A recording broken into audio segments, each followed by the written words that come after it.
WW7N.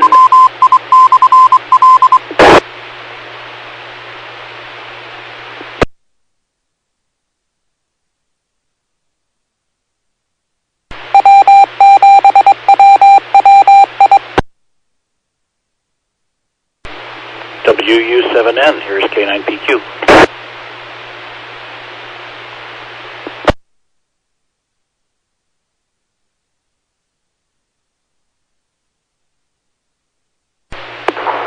K9PQ, Bob, good to hear you tonight. WU7N, standing by for net. Okay, sounds good. Thanks. Oops, I gotta fix. Sorry, I was listening on the other frequency as well. James, good to hear you as well. I'll be starting the net in a couple minutes here, and got you checked in already.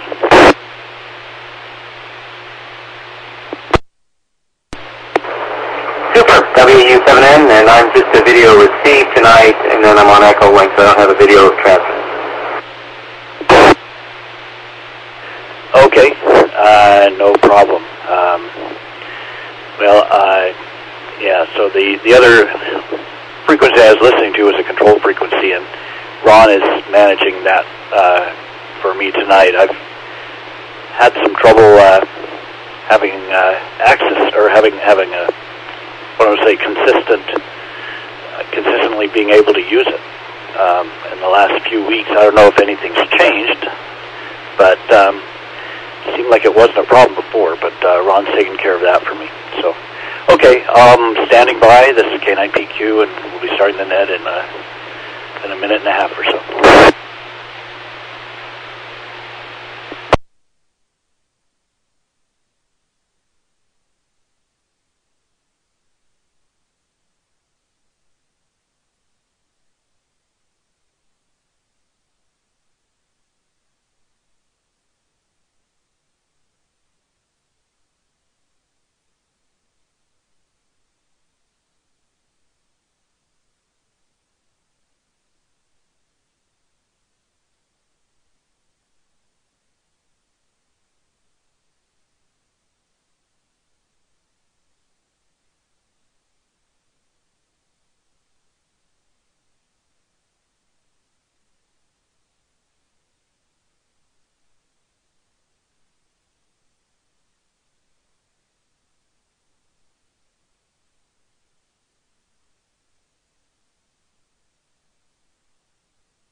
Good evening. This is Bob, K9PQ. This is the Western Washington Amateur Television Society net. This net meets every Wednesday and Saturday evening at 8 p.m. until 9 p.m. We transmit video, analog video, on the 440 band. We've got a repeater that sends it back out from Cougar Mountain on the 1.2 band. You can watch us on YouTube. Just search for WW7ATS, which is our club call sign. And we thank the CTAC repeater group for allowing us to use this frequency to coordinate our transmissions. So with that, I've got Ron, KD7QKU, checked in with Lee on the side, and WU7N James. Anyone else to join?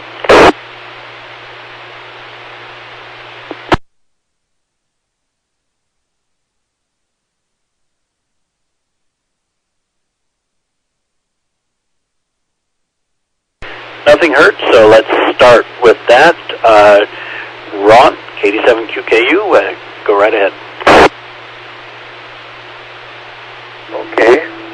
Well, good evening, Bob, and good evening, James and Lee. This is Ron, KD7QKU. Well, I was just telling Lee there's a program that's coming on right now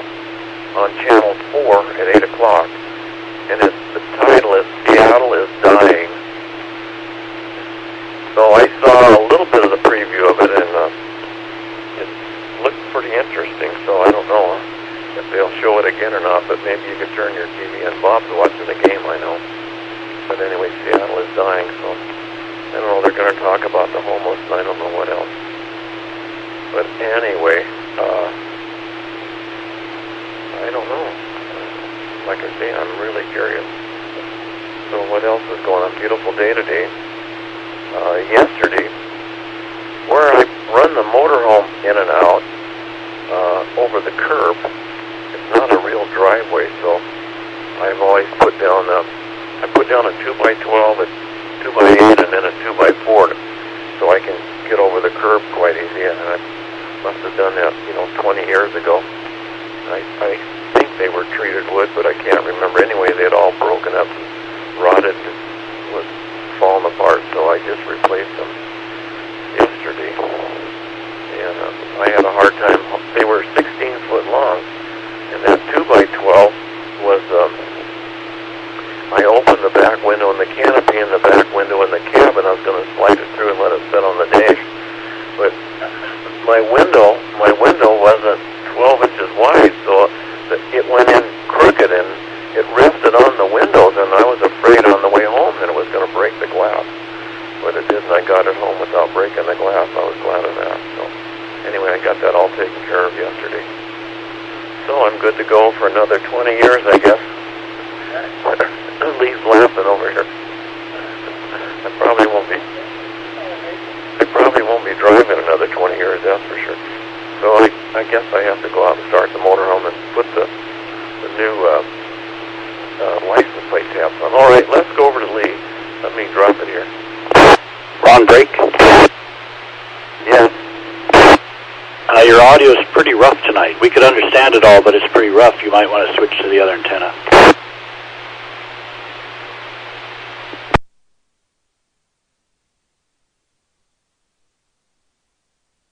Okay, I had to do two things.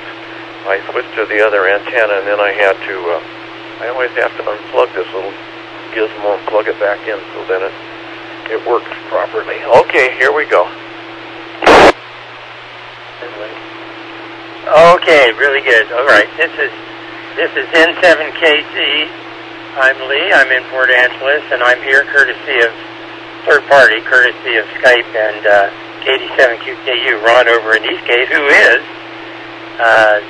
taking a scan conversion off of his internet and then pressing it on the video, and I'm just blown away by the quality of the video that I'm seeing of myself, and it's also clearly very fast. So here goes the old test. I got to do the test here. I have my finger up, and when I drop my finger, I'm going to start my stopwatch. So here we go. 3 seconds. Okay, that's pretty nice. 3 seconds latency. It took it, when Ron was on, it started out a little rough, and then what happened was it caught up, and then it got just excellent. And then it stayed that way for me now, and it's very, very nice. This is just astonishing, frankly. I mean, it's just hard to believe that it's so good. Analog TV. Oh, my word. It looks like digital right now to me on the stream. It's outrageous. Anyway, very good. Well, what's new here? Let's see. We have a guy came by 2 days ago and told me that they had found fresh cougar scat in a yard of a house, which is just 2 houses south of us on 14th. So that's kind of interesting. So I've had my game cam out now for 2 nights in a row, and I've got nothing but raccoons, domestic cats, and deer. So I'm hoping that maybe I'll get a picture of the cougar. Who knows? The other thing of interest here in Port Angeles, down in the marina, a 50-foot catch sunk about 2 weeks ago. Went completely under in the marina. I mean, it's just amazing. And they had one heck of a time getting that up. And last night, they finally got the stern. They're using airbags. They had divers on it and so forth. Had airbags trying to get it up. And then finally, they got the stern up and the companionway open and so forth, where they could get pumps down in there. So they pumped all night. And they got it up, and this morning they took it out on a travel lift. I went down and got some pictures of it. And, okay, that my time is up. So this is N7KC, Lee in Port Angeles. Oh, hi, James. I said hi to Bob on live chat, so I acknowledge Bob. Anyway, back to that. N7KC, third party in Port Angeles.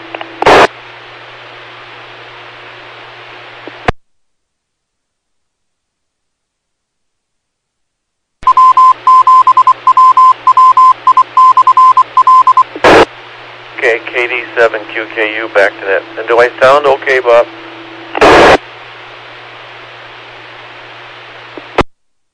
Yeah, 100% better. Yeah, sound fine. And I did want to just let you know that, some way into the video from Lee, I saw your menu come up. So just a reminder that everything that you do on your screen goes out. So, okay, let's go to James and WW7N. Go right ahead, James.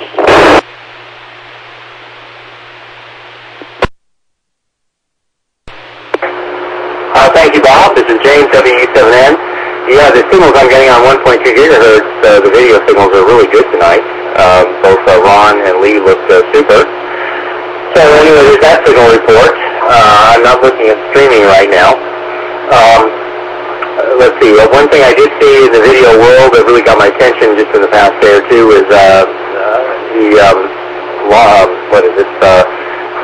ALS, the Launch Alliance, put up a satellite called WGS-10, and if you just Google WGS-10 launch highlights, you'll see some really good video they got, very high-definition video of the launch up about from the satellite on looking downward, and you can see the stages, the boost stages ejecting, and also you can see the fairing coming off the top nose cone of the rocket, and then the satellite itself extends outward.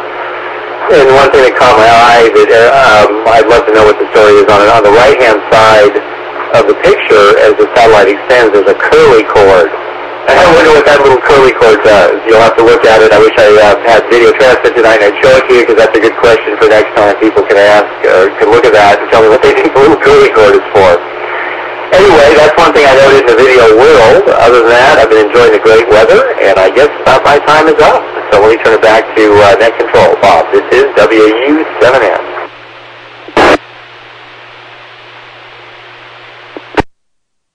Okay, very good, James. Thanks. And also, I'll just throw out a reminder to everybody that since we don't have the courtesy tone, we have to make sure that we wait for the repeater to completely drop before we start transmitting. This is K9PQ. It's the WatsNet. Is there anyone else to check in tonight?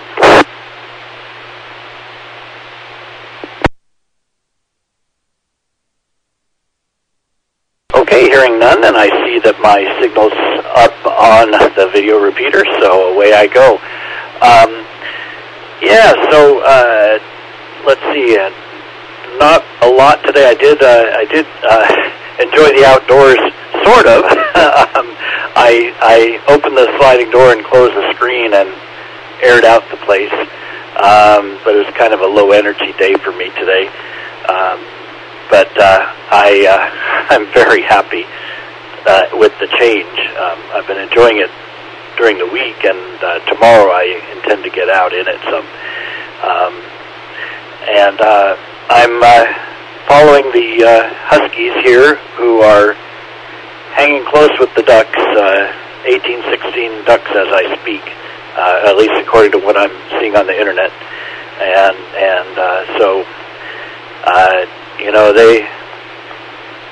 the word is that they'll be in the tournament either way, which sounds right to me, but I'd still like to see them beat the Ducks tonight. I guess that's good for starters. Hello to James and Ron and Lee. James, nice that you're getting the 1.2 signal at least. We got to get you set up so you can get your 440 up again and start transmitting. We'd love to see you. Okay, with that, I will send it back to Ron. KD7QK, this is K9PQ, and the WatsNet. Go ahead, Ron. 。 . 。 . 。 . 。 . 。 . . 。 . 。 . 。 . 。 . 。 . 。 . 。 . 。 . 。 . 。 . 。 . 。 . . 。 . 。 . 。 . 。 . 。 . 。 . 。 . . 。 .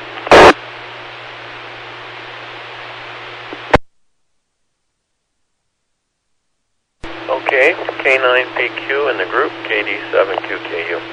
Yeah, what a beautiful day today. I put the TV out on the patio. I have a bracket out there, and I have it up high. I take it in the fall. I guess they're not supposed to freeze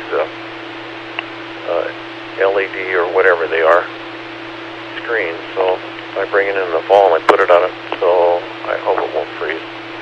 It's fun to have it out on the patio because I can watch baseball or I can watch golf or anything. It was so nice yesterday that we actually taken some chicken thighs and put them in Yoshida sauce, then I put them in a plastic bag, Ziploc bag, and marinate them, and then I put them on the grill. I have one of those Yoshida grill mats. It's like a plastic sheet you lay on top of your grill. It's good to do marinated things, otherwise it makes your barbecue grill so messy. So anyway, I sort of like cooking it in a frying pan, really, but it shows grill marks on it. That's the only decent thing about it. So we did that last night. So it was kind of the first of the year, I guess, to have a little barbecue. We did eat inside. We didn't eat outside. It was too cold to eat outside. I had to put a warm coat on. By the time the sun had gone down, it was cold out there. And then today, messed around a little bit. Just hooked up two hoses, taking the covers off of two faucets, one on the patio, one in front. I needed to water some plants in the planter box in front of the living room window. They were starting to die. They hadn't been watered all winter, and they don't get any rain underneath there. There's a big overhang from the roof. And I did a few other things. I had a couple bags of kind of mulch. I put it in back where the cat door is. It was kind of a mess there. I don't know. She probably had gone to the bathroom or dug it up or whatever, but anyway. So I straightened that all up, and now she'll be tracking in the house, I suppose, if it gets wet. So let's go over to Lee. Maybe he's got some pictures he could show us of that boat. That was really sounded interesting to me. And oh, by the way, they were showing this Seattle is dying. They were showing a chart, and the property crime in Seattle is 2 or 3 times higher than it is in New York and Chicago and San Antonio. So that was pretty interesting on that chart. Okay, let's go over to Lee.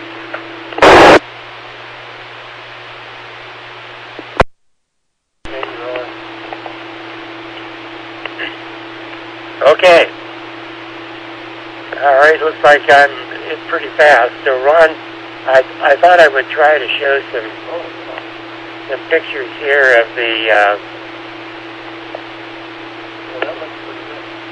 oh, here we go. I know I was looking at the wrong one. All right, it's on a travel lift there. They just picked it up out of the water. But that thing's been underwater. Just got a text from Rob. Let's see. It was called the what was it? Fram. Looks like it's from Seattle. 50-foot catch. Got a hole somehow, and down it went. And it's out on the bottom, and part of it slipped underneath the dock as it went down. And if they didn't have a time getting that thing loosened up, I'll tell you. See if I've got anything else here that you can see some of the airbags are still hanging on this thing.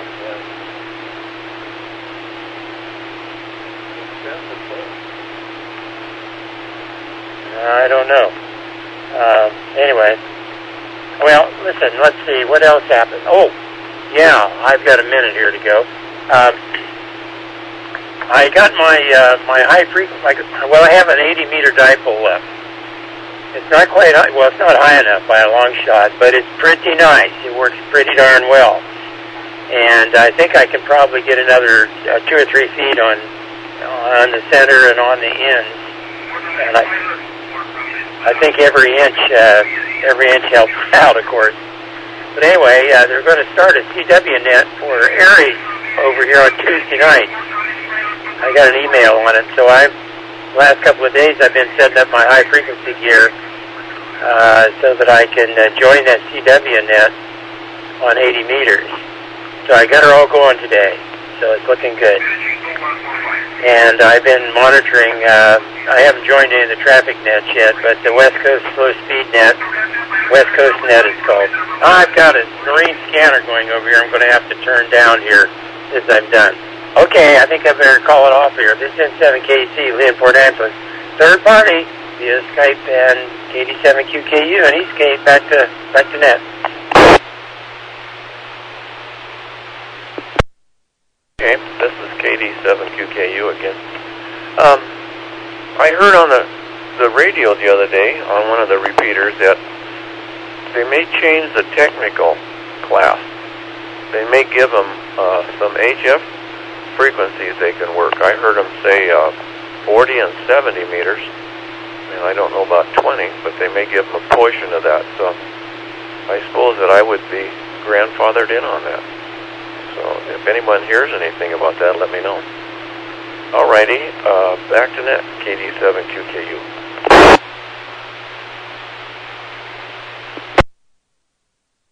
Okay, Ron. Hey, when you asked Lee something while he was talking, we couldn't hear what you asked. He just said something like, I don't know, I think. What did you ask him?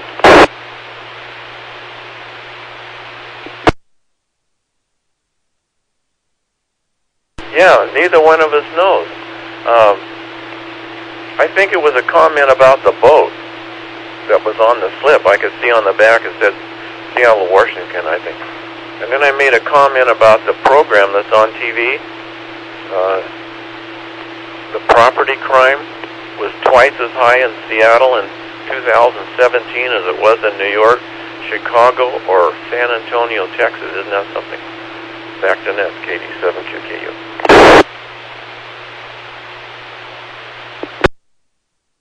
Okay, thanks, Ron. Yeah, we got that about the property crime. It was something about the boat, and I'm sure it wasn't important. But yeah, when you've got Lee talking and then you ask him something over Skype, we can't hear what you're saying. So on we go to James, WW7N. Go ahead, James.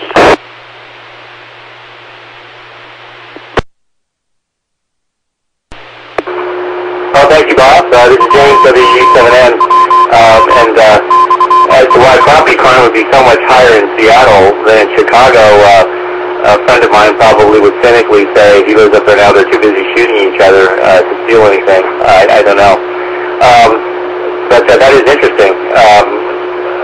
The only thing I can think of is we have a lot of social programs that allegedly bring in a lot of people with various co-occurring disorders, substance abuse, things like that. So maybe that has something to do with it. Causality is always tough to figure out in social sciences.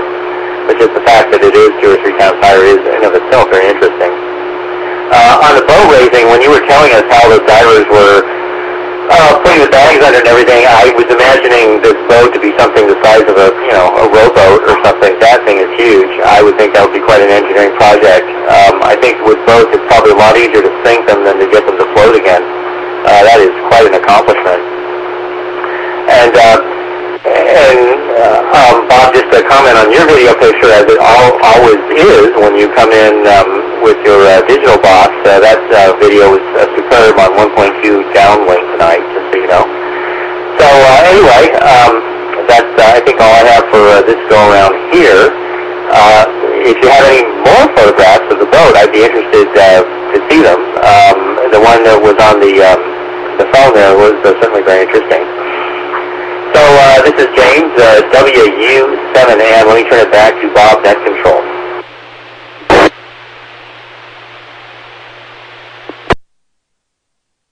Okay, well, thanks, James, and thanks for the signal report. Yeah, since I can only watch over YouTube, it's really nice to know what's coming out over 1.2, and nice to hear that it's a good signal. So yeah, the Seattle is dying. That sounds pretty interesting, and I have definitely thoughts on Chicago at least versus Seattle because I lived in Chicago for 10 years, and it's a little different. It's very different in a lot of ways, but one of the ways is that they. Well, I don't know. It's really too much to get into over the air, especially. So I'll save it for another time when I've had time to think about it a little bit. As far as the boat being lifted out of the water, I agree with James. I mean, that is one. When I saw the size of it, I thought, wow, that's a heck of an operation, and especially if it had partly gone under the dock, I could only imagine how tough that would be to get it. It must have, like lifted up part way and then pulled it out, and it's a lot easier to describe doing than to actually do, I'm sure. So one thing I forgot to mention on the Wednesday net is last Sunday, I went for the first time to the Spark Museum in Bellingham. I found myself up there visiting my brother's family and had a little bit of time on my hands. And I have to admit, it didn't even occur to me. I was looking for a place to eat downtown Bellingham, and as I was driving by, there it was. So I went in and got first of all, looked around just a lot on my own, and then one of the people that works there walked me through a few areas that I had some interest in, and gave me a lot more detail. And let me tell you, if you do go, and especially if you go when it's not a busy time, which I don't know when their busy times are, but Sunday afternoon it wasn't, or Sunday about noon it wasn't busy. And you can get somebody to walk you through it and tell you some of the deeper background. It's pretty amazing. Let me break.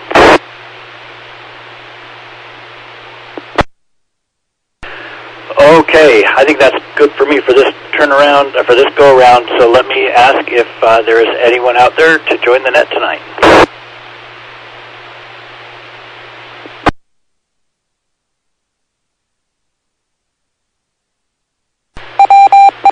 Okay, nothing hurt. Let's send it back to Ron.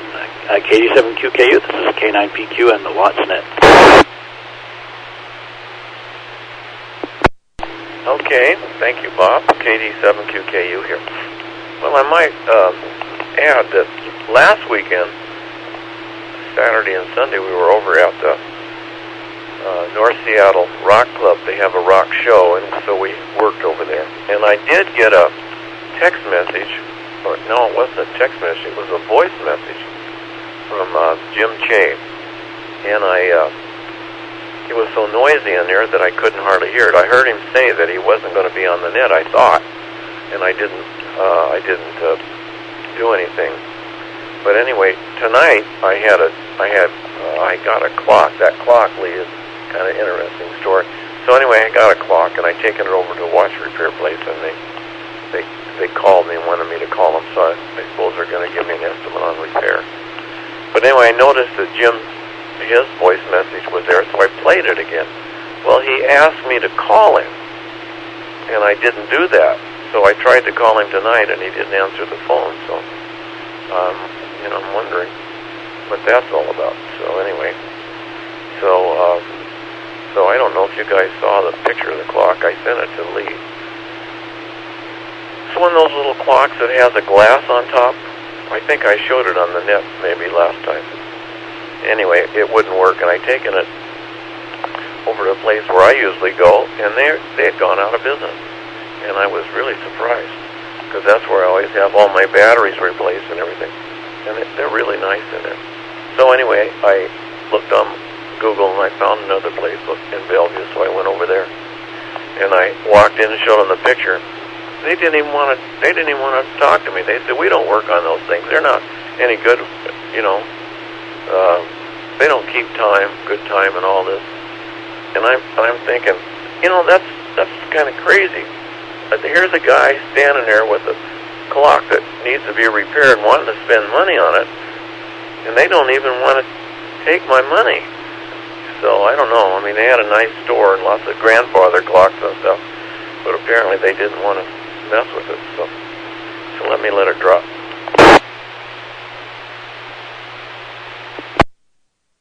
I hope I didn't time it out.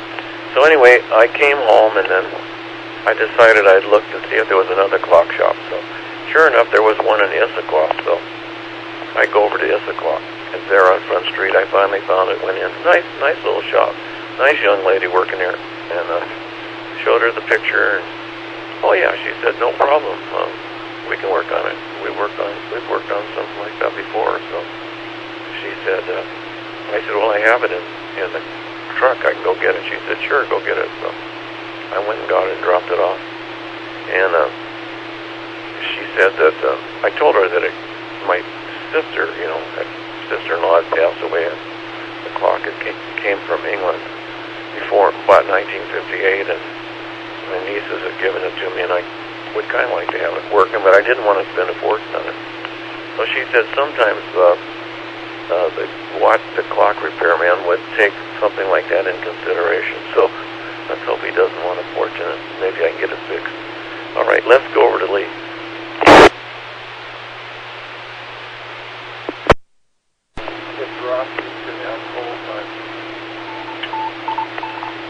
Okay, very good.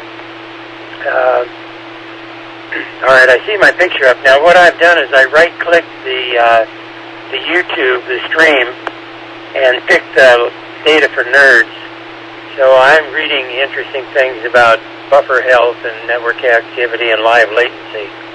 And right now, it shows the latency at 1.37 seconds. And I don't really know what that means, so I'm going to hold my finger up again, and I'm going to do another check. So here we go. Okay, I got 2.3 seconds on my stopwatch here, and the live latency says 1.36. So I don't know what that means. Anyway, kind of fun, but the quality of the video is just astonishing. It's just amazing. I can hardly believe it. That Ron is punching a signal up to that. I know he's close, but oh my goodness, the fidelity of it is just amazing. Okay, well, the absence of DVR seems to have really perked things up in terms of performance. And this thing stays in live for me all the time now. I don't have to keep going back and clicking live to get it to go, so it's kind of nice. It was a big boat, 50-foot. A 50-foot ketch is a big boat, and it had a bowsprit on it too. And I don't know if, as a rule, when they charge you for moorage, they charge for the very farthest apart the boat is. If it's got a bowsprit, they go from the tip of the bowsprit to anything that's hanging out the stern. And this had a good 3-foot bowsprit on it, so and a full keel. I thought it might have a fin keel on it, but it's a full keel. And the prop had so many barnacles on it, I'm not sure that boat, I don't know how they ever got it to that slip. It hadn't been there very long. It's kind of a new boat to the marina, and down it goes. Anyway, it's been interesting, and it was quite a tussle. They had slipped under, and then it was in the mud. They were trying to wait on high tide, and they had divers were down there, and they were filling airbags and trying to lift it, on and on and on. But by gosh, they pulled it off. But it took them 4 or 5 days to get it on the surface. Okay, that's the end of my time. This is N7KC, Lee in Port Angeles. Third party, courtesy of Skype and KD7QKU. Back to net. Okay, back to net, KD7QKU.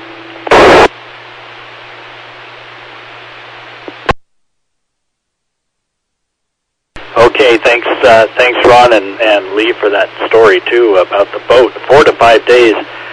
I have to admit, I didn't expect it to be that long, even as difficult as it had to have been. That's amazing. Okay, on we go to James, WU7N. Go ahead, James.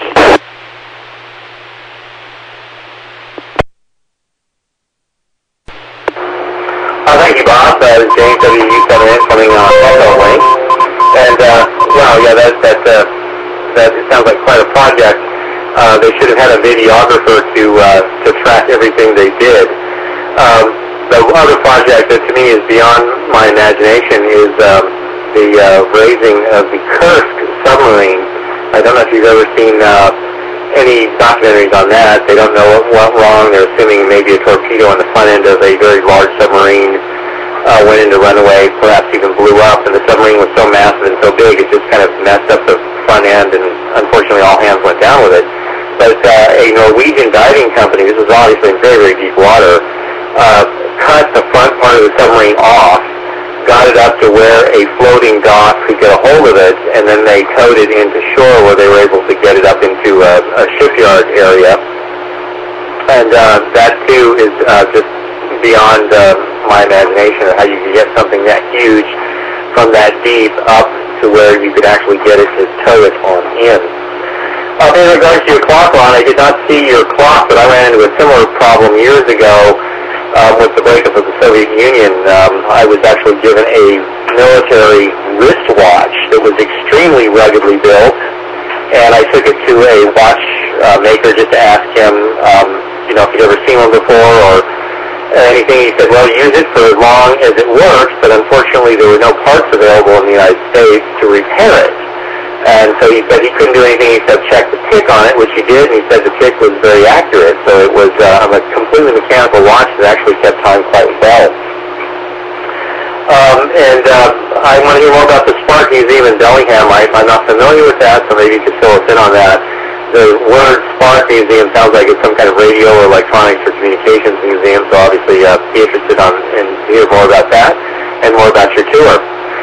So anyway, this is James, WW7ATS, Northeast Bellevue with the Western Washington Amateur Television Society. I'm going to turn it back to Bob, Network Control.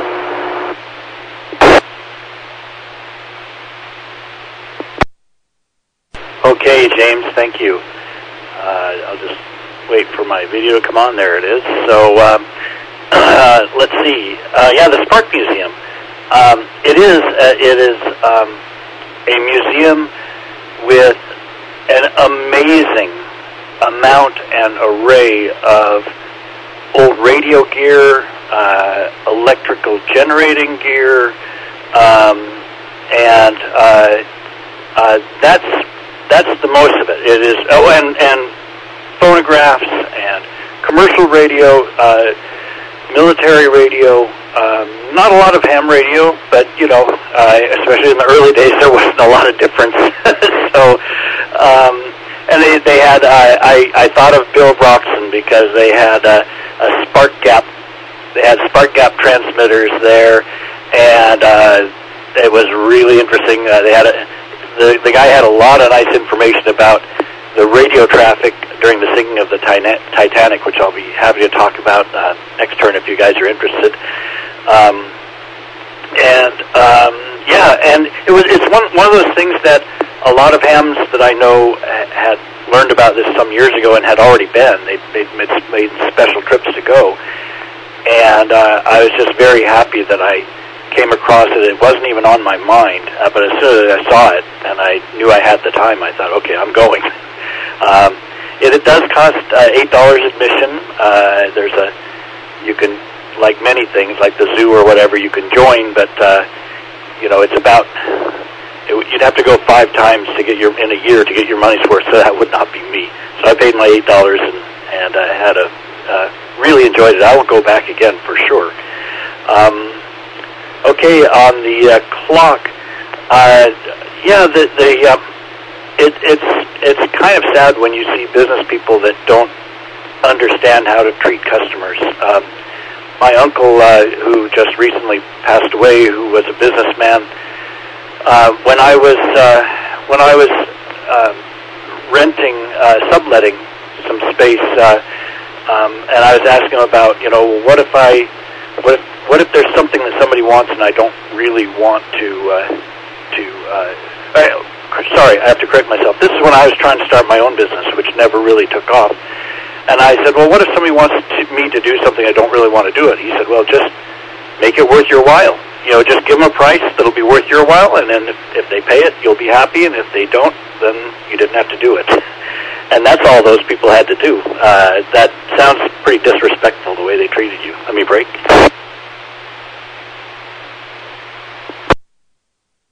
And just one last note. It's halftime.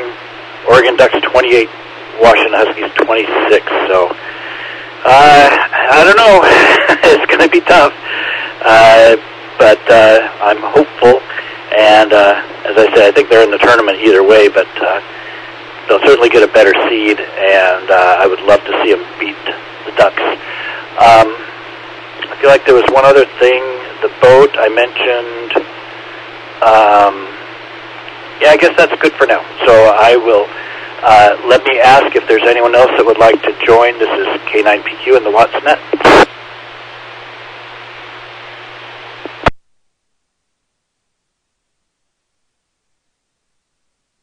Okay, nothing hurt. Let's go back to Ron, KD7QKU.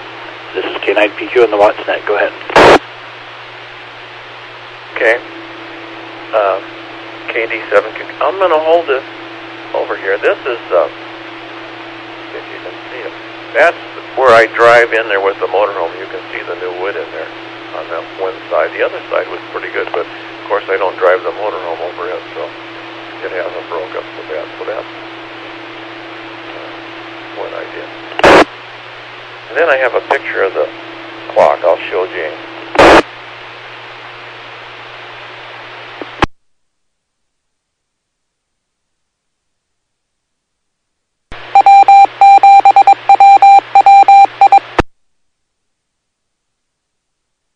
Anyway, here's a picture of the little clock. Bob saw this, and of course, Lee saw it. It's the mainspring or something. It's either disconnected or broken. I think it's disconnected. I think someone wound it backwards and it came unhooked. It didn't feel like it was broken to me. I've felt broken springs before in watching the clock. But anyway. So, yeah, you're absolutely right, Bob. If they didn't want to work on it, they could have been nice. And they were, like you say, a little bit rude. I probably, if I went back and look at reviews of their establishment, someone would probably say that. So yeah, she says, oh yeah, she could have said, that's a nice clock, and sure, we'll be glad to fix it. It's going to cost you quite a bit, and that would have probably deterred me right there. So what else is going on? It'll be anxious to see, I guess, what the clock guy says in Issaquah. If it's an easy fix or a hard fix. So anyway, I don't know. I don't want to spend a fortune, but I guess I'd spend $100 to have it fixed, but maybe it'll be more than that. That's a lot. At least that's a lot. But I mean, I don't know. I taken my wristwatch. I have a Seiko wristwatch, and I taken it over, and the guy said that the battery wasn't quite lasting a year now. The watch is probably 10 years old, and he said the problem was that it was probably dirty and it needed to be cleaned. And so I said, okay. So they cleaned it, tuned it up, and it was about $150 to have my wristwatch cleaned and tuned up. So yeah, I could almost bought a new one. I did, in fact. The last time the battery quit, and I bought a Casio or Timex or something for $29.95. So anyway, and they keep really good time, and I have it on right now. So I guess I should have the battery replaced in that watch. I have a couple nice watches. Joanne bought me one of those called Eco or something. The motion of your wrist and the solar charges it. And so I usually keep it here on the desk. It's set in the information. If you put it under a light, it would charge it. So I usually keep it here on the desk, and it stays charged. I don't wear it very often because it's too nice. I don't want to bang it up, scratch it up. So I wear it for good, but I don't go anyplace good. All right, so let's go over to Lee.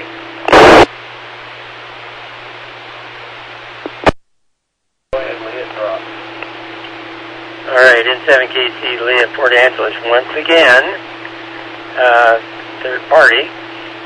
Well, let's see.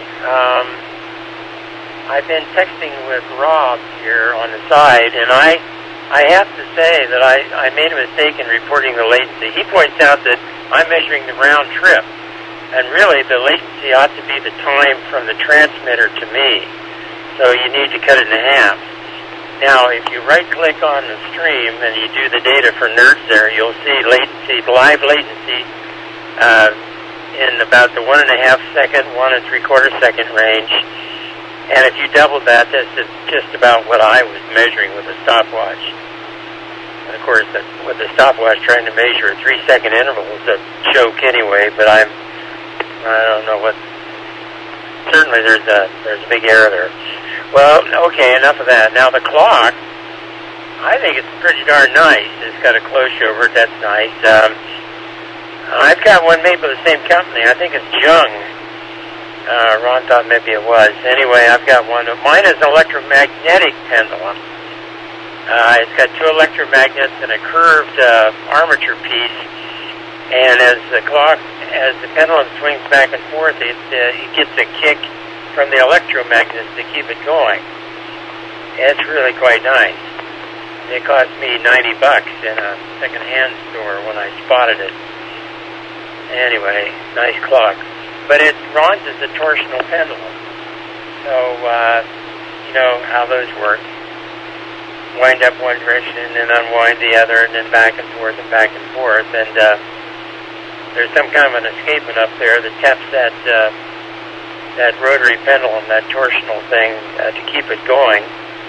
Anyway, nice. Here we are, coming up on a quarter till. I can't get over the speed. This is just amazing. Just amazing. I don't know. Rob's stewing about why the video quality changes abruptly sometimes. But I'll have to say, when it gets synced up the way it wants to be, it's pretty spectacular. Anyway, this is N7KC. I'm Lee in Port Angeles, and third party. Back to via Skype and KD7QKU. Back to net. Okay, back to Bob, KD7QKU.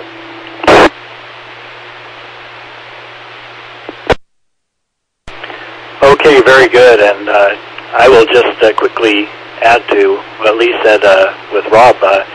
I'm glad that you're taking an interest in why the video quality is changing, but it is so much better and so much less latency than it was.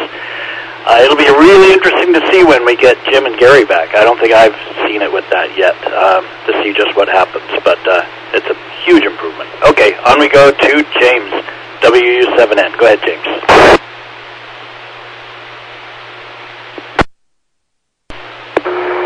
Thank you, Bob. Well, here's a bit of trivia for you. I have one pretty fast Studio XPS Dell laptop that I'm running Echo Link on right now, and I went ahead and brought up Explorer, which in the past has not really played well with YouTube live streaming. And Bob, maybe you could toss your picture up there, because I don't have anything put up right now. But when I had it up there, it was very, very fast. But when you have one computer and both applications running, the computer is fast enough, but there's a delay. So I, of course, had to turn the audio off on the YouTube so it wouldn't interfere with the Echo Link, which is kind of interesting. I have not had that problem before, and I'm not quite sure what that would do to Echo Link if I turned the audio on and had the delay audio come through over on the top. Whether the speaker would still speak and the microphone would still hear and you get a double or not. I don't think I want to try that tonight with 15 minutes left to go for the net because I don't want to crash anything. And it's all working so well right now. Your clock story reminds me of a famous Bill Gates story where he called some pizza place and said he wanted a pizza delivered because he and his friends were hanging out late one night. The pizza guy said, "I'm sorry, sir, we're closed." And he said, "Oh, well, okay, thanks." And he hung up. And then his friends started kidding with him, saying, "Hey, you're one of the richest guys in the world, and you can't order pizza at 11 o'clock on a weekday night." And he just went, "Yeah, okay." And he went back into the kitchen, picked the phone up, and nobody knows how he did it or what he paid. But anyway, the pizza delivery guy was there in about a half an hour with the pizza. So I think your point, Bob, is you just have to pick a price that's worth your time. I don't know if the pizza guy would retire to the Bahamas after that delivery or not. Apparently it was worth his time. Let's see, the other interesting thing, I'm amazed that wood lasted 20 years. Wood on the south side of my house, I think, lasts about 20 minutes after it gets wet. That's if you paint it and thoroughly weatherproof it in the summer. I've got a corner of one section of my place here that water has gotten into, and I noticed there was a tiny bit of mold there, so I'm dreading tying into that. Probably through the summer to repair that before there's any structural damage. But it seems like water always wins, and I'm amazed wood lasted 20 years, essentially what's sitting in what looks like a gutter. So anyway, I see it is 14 minutes to the hour here, so let me turn it back to Bob, Net Control. This is WU7N.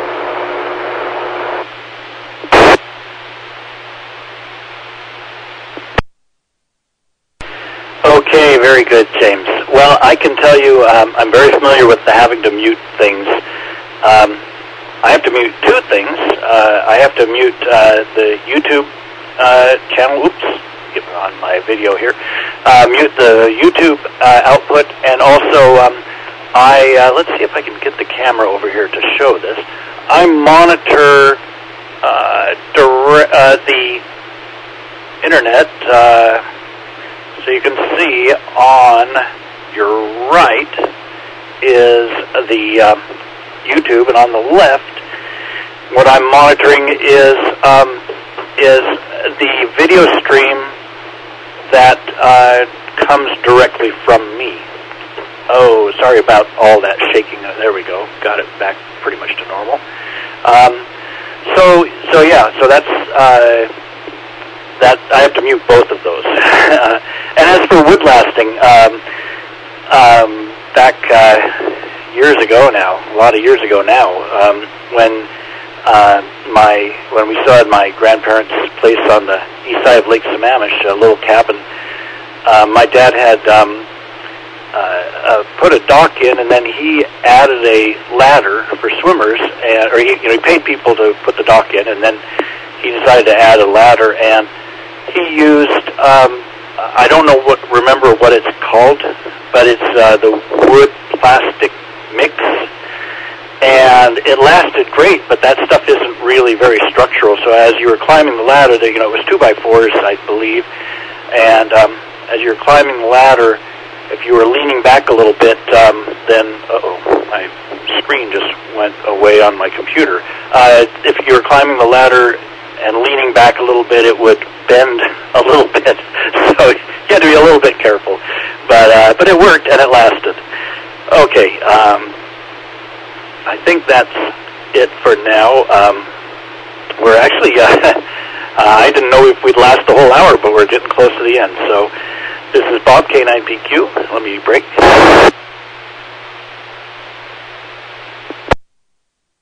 Well, I hope I didn't time out there. It sounded a little strange when I broke. And let's go back to Ron, KU7QKU. And Ron, my computer screen is completely blank now, so I can't see what's going on with the stream or anything, so I'm just trusting you to make sure everything's right there. Go ahead, Ron. This is K9PQ. Okay. K9PQ in the group, KD7QKU. Well, you didn't time out. Everything was fine. As far as I could tell. Your picture was fine. Didn't time the repeater out. Well, I don't have a whole lot more. It's that time of year, I guess, when I have to start thinking about yard work. Joanne was out in the front yard all day. I think she filled the yard waste container. She's cleaning up leaves and dead stuff that had fallen off. I ran the lawnmower over the back of the yard, but I didn't do the front. I pooped out. I only last about 5 minutes anymore, I'm telling you. I go for a walk around a couple of blocks now, and when I get about to the halfway point, my lower back starts aching. Jiminy Christmas. I guess I'm going to have to do some exercises or something to see if I can strengthen up my trunk of my body. That must be it. I put on weight, my belly hangs out in front, and I think it puts that pressure on your lower back. Jiminy Christmas. So about halfway through, I started agonizing, and then by the time I get home, I kind of get a little better, I think. Maybe I start walking slower. I don't know what it is, but anyway, that's the problem with getting old. It's not fun. Okay, let's go over to see what Words of Wisdom Lee has for us.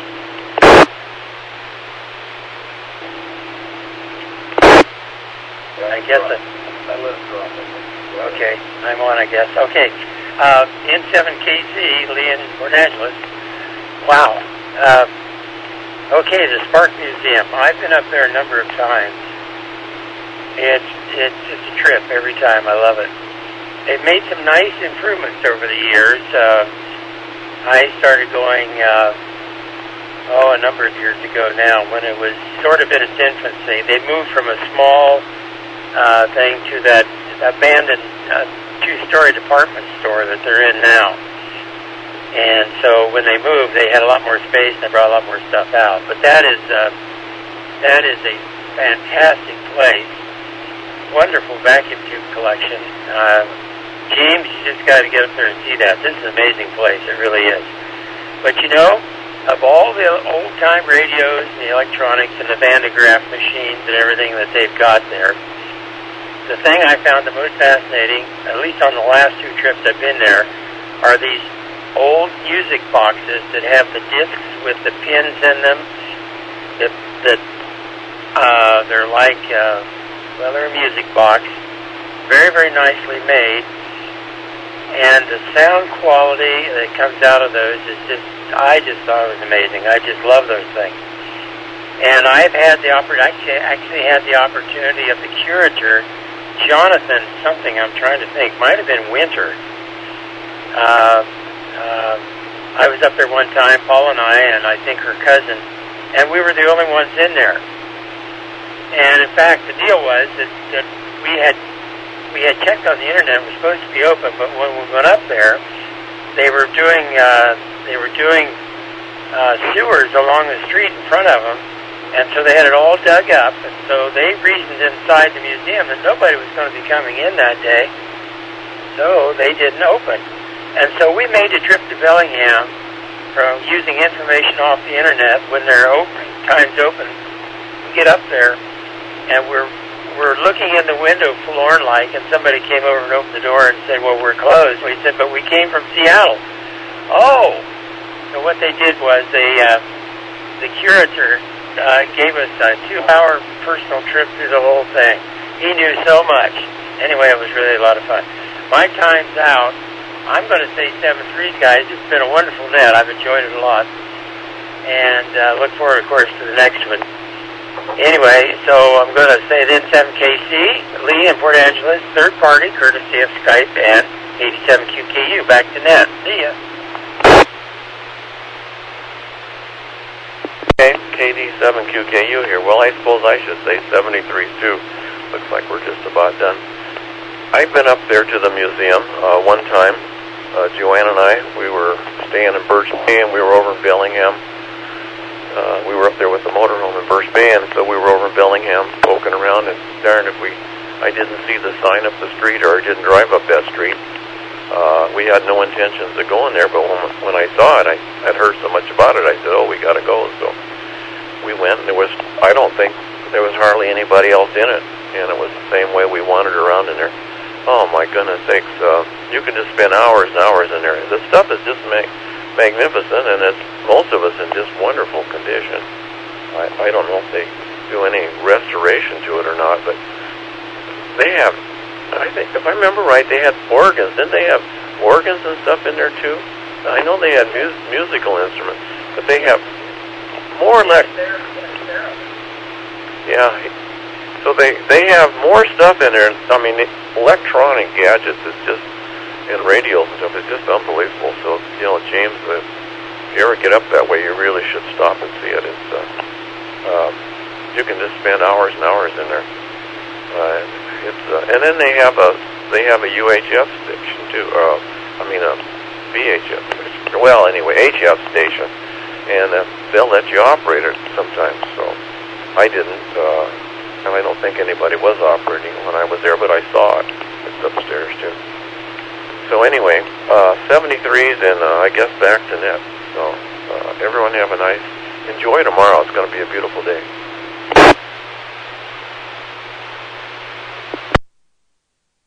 Very good, Ron. Okay, well, I have several comments about all of that, but I will wait till my turn. Let's go to James, WU7N. Go ahead, James.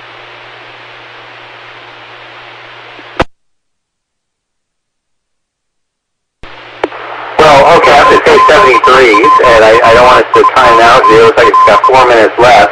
So what are your comments there? Go ahead.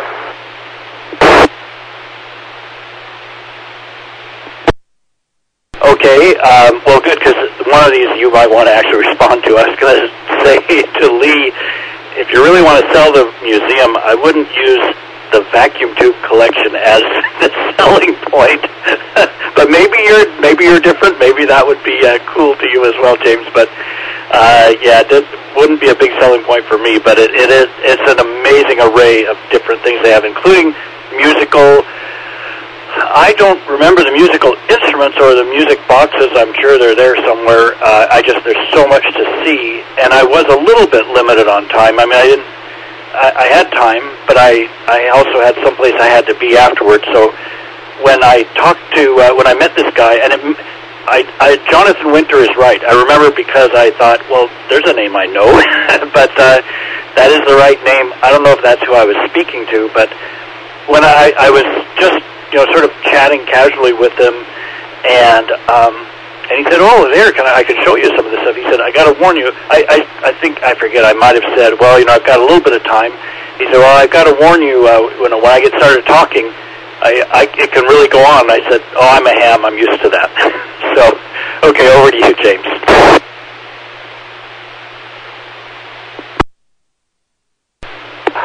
Okay, and actually, I'm very interested in vacuum tubes. I'm actually studying.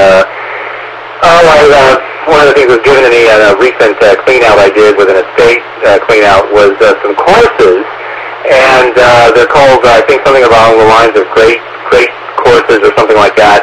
And they were all given to me, and it's all sort of maddening. They're all missing one item, like one DVD or one book or something like that. And I found that we're all paying $200 a year for King County Library, and I found out the King County Library has these. And I'm doing one on physics right now, which has a lot about electromagnetism, and it's kind of interesting to me to see how very, very bright people went from the Faraday effect to a modern vacuum tube, and then how somebody made the quantum leap from that, pun intended, to a transistor, absolutely blows my mind. So yeah, actually, as nerdy as it sounds, I might be interested in seeing vacuum tubes. The vacuum tubes that always amazed me are the ones that were actually built so rugged they could be shot out of this 4-inch artillery tube for a proximity fuse in World War II. I don't understand how you get a tube to withstand that kind of shock, but they did, and I guess they were pretty reliable for their day. Anyway, 73s, everybody. I see it's 8:59, so let me turn it back to net control.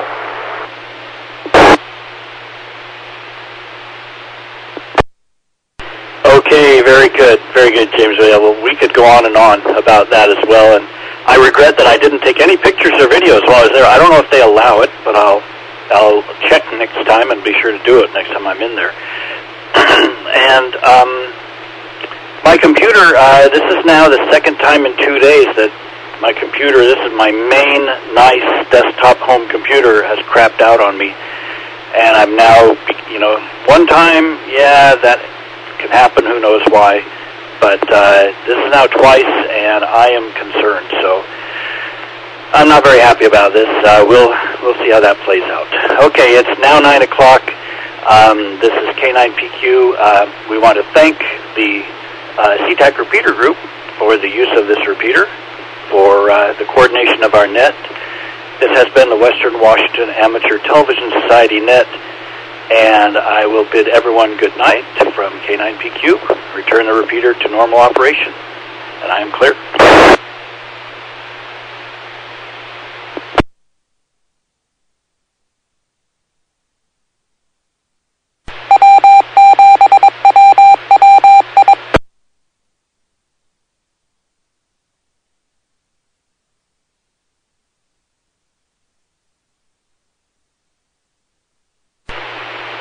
KJ4SLO portable.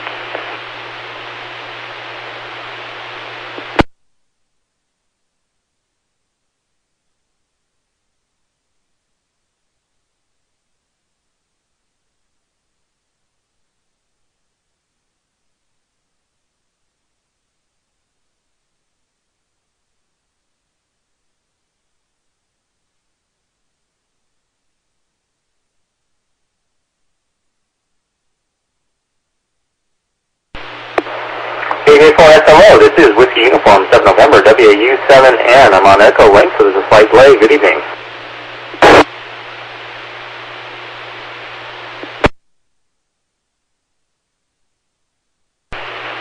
All right, good evening. This is Vince, Victor India, November Charlie Echo. I'm in Snohomish and was just putting a couple of frequencies in my HT, and anyway, we're fresh out of the moving truck in the area, and anyway, just wanted to make sure I could hit the repeater from here.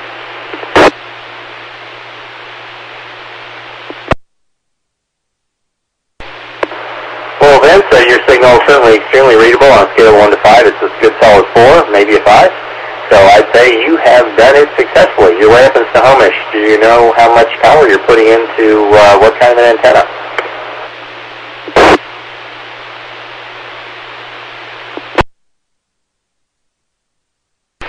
I am standing here in the garage and putting out 5 watts out of my HT, and out of the stock 2-meter 440 antenna, it's screwed into the top of it.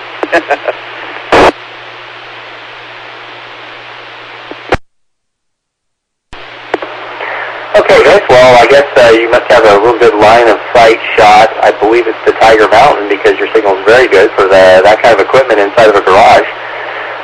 You're doing better than I do, actually. I'm just a peak over the ridge line of Tiger Mountain. I do better into Cougar Mountain. I'm in northeast Bellevue. So anyway, you have a good evening. I need to go and get on something else right now. As you probably heard, we just finished up the Western Washington Amateur Television Society Network. That's on Wednesdays and Saturdays starting at 8 p.m. It's very oriented towards amateur television, but we welcome all visitors, whether you got a video signal to transmit or not. So anyway, back to you for final, WU7N.